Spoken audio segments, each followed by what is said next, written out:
Hello and welcome to the video. And until now, we saw that the parasitics and the pole and zeros due to parasitics can cause delay in a system. And we also derived some conditions for the time delay. So basically, we saw the condition for critically damping, over damping, and under damping. And basically, when the time delay is between these values, there is a ringing which eventually dies out or decays, and the upper boundary, or let's say when the lower boundary for TD, basically pi by 2 times 1 by omega loop. If TD is greater than this entity or quantity, the oscillations are sustained, resulting in unstable system.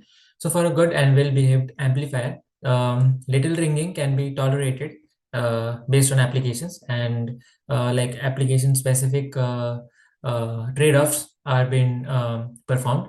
So our TD should be lesser than this quantity, and which is tolerable.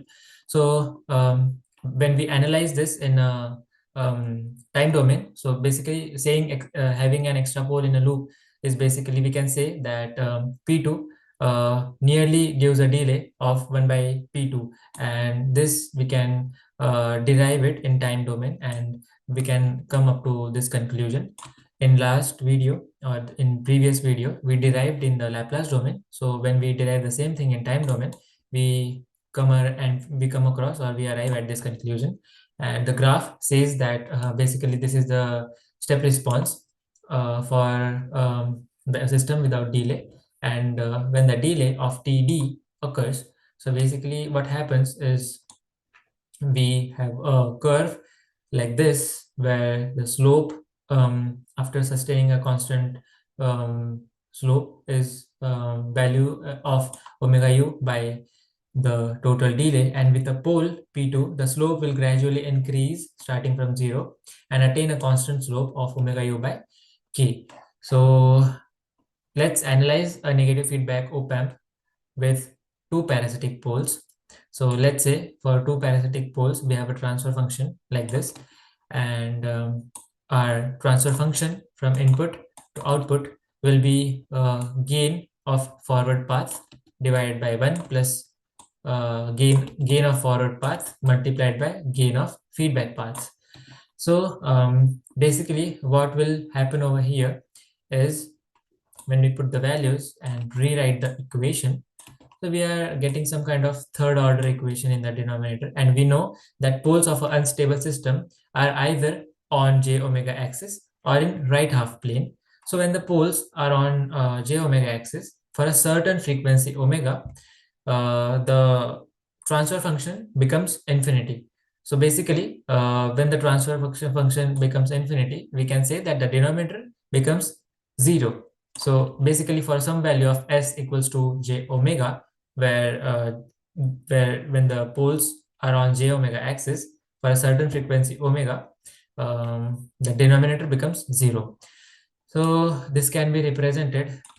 We have our denominator, and this denominator at s equals to j omega equals to becomes 0. So when we put the value of s as j omega, we arrive at this equation, and this equation has both real and imaginary part.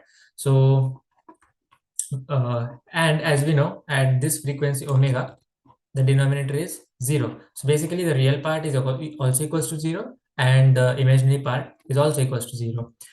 So then we take the real part and we take imaginary part, and by solving, we get the value of omega as P2, and when we substitute this value of omega in over here, we get the condition as P2 equals to omega loop by 2. So this proves that when we have two identical poles at P2, when P2 is half of omega loop, the gain will be infinity, or basically omega will be omega loop by 2 for infinite gain, and at this frequency we will have the output even without an input. So basically the amplifier is not useful. So that's how stability can be defined in other way, that we have an output even without an input. So also, if P2 is lesser than omega loop by 2, the output will basically blow up. So P2 has to be greater than omega loop by 2. So for stability, P2 should not be lesser than um, half of omega loop, and the poles of the closed loop system are on j omega axis when P2 equals to omega loop by 2. And if we try to summarize, so basically we will get no parasitic poles when we have a system without delay, or let's say without a parasitic pole, and we have unconditionally stable system when we have single parasitic pole. This is the loop gain of our system. And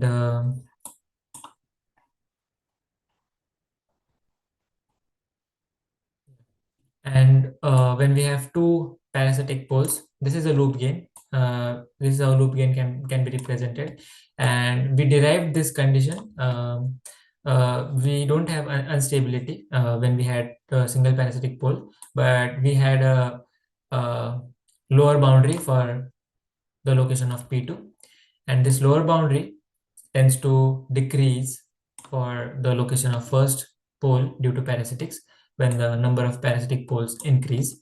And that's how we can derive for third and fourth poles due to parasitics. So basically, after the increase of parasitic poles, the system gets more and more complicated, and the closed form expression for step response are too complicated for higher order systems. And that's when we arrive at a solution for these higher order systems. Basically, the solution is Nyquist criterion. And in Nyquist criterion,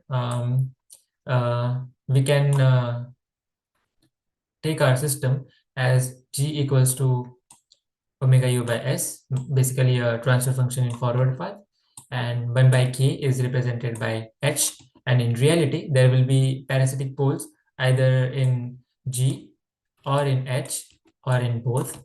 So the transfer function can be given by G upon 1 plus GH, where GH is the loop gain, and we have derived the transfer function for the same. But talking in terms of G and H, this is how the transfer function will look like. And if GH equals to -1, then the transfer function is infinity.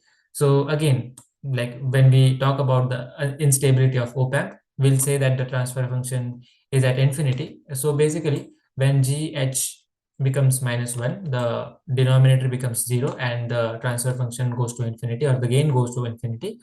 So basically, the stability criteria is avoiding GH being -1, and that's where the Nyquist criterion rises. So the definition of instability is nothing but the transfer function G upon 1 plus GH has some poles in right hand part of the S plane, including imaginary axis.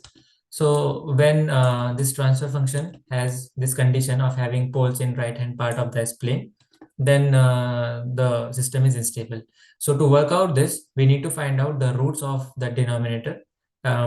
Basically, the denominator can be polynomial of nth order, and then we have to see whether they have a positive real part or not. So if they don't have positive real part or real solution, then the system is stable.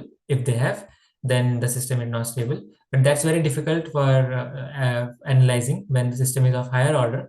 So the solution comes is using Nyquist criterion, we can evaluate GH as G of S times H of S on imaginary axis S equals to j omega, which means that we are evaluating sinusoidal steady state response of the loop gain function. And basically S of S equals to j omega corresponds to a sinusoidal frequency omega, and G of S, H of S at S equals to j omega corresponds to the loop gain of sinusoidal frequency omega. So what we'll do is we will take imaginary and real parts of the value of G of S, H of S at S equals to j omega. And the stability criterion says that we have to avoid loop gain being -1. So Nyquist criterion says that the plot of imaginary versus real part of the loop gain should not encircle this critical point. And the plot looks like this. And this is basically the plot for positive frequencies, and the exact mirror image will be for negative frequencies. And for a system, if the plot looks like this, which encircles the critical point, then the system will not be stable. And now in the next video, we will see how this plot came from, what this plot means, and we will discuss Nyquist criteria in great detail. So for this video, I think that's all for this video. Thank you so much for watching.